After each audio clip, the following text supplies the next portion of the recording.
Welcome to the topic series. Today we're talking about the use of arc goggles in combination with balaclavas and hard hats. So an arc goggle can be used for arc flash.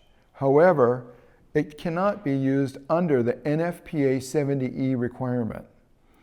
It does meet the requirements of the ASTM F2178 testing, but the way that the standard is written, you would only be able to use this type of a goggle for where you're working for a public utility who is not under the requirements of NFPA 70E.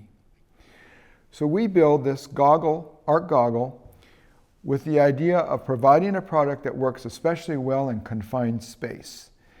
The regular standard arc shield is obviously much larger, and some people are working in underground vaults and applications where there just is not much room. So this is utilizing the same HT plastic that we use, which is a nanoparticle formulation that absorbs the arc flash. And it's hard-coated, it's anti-fog coated.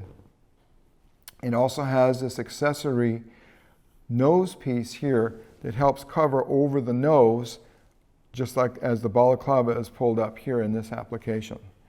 We have a silicone rubber frame. It's good for all temperatures, remains flexible, very comfortable. Silicone strap assembly, easily adjusted or loosened by pulling it the other way. Strap has a pivot and in and out. So when the strap runs over the top of the edge of the helmet, it will automatically compensate and continue to pull straight back on you. The goggle frame face fit is good both for Occidental and Oriental face patterns, and it has temple slots here that if you're wearing prescription glasses underneath, you can wear them underneath your goggles, and there's a place for your bows to come through on the two sides. There's indirect venting at the top and in the bottom, so you have an airflow that comes through the goggle, but yet particulate matter won't come through that.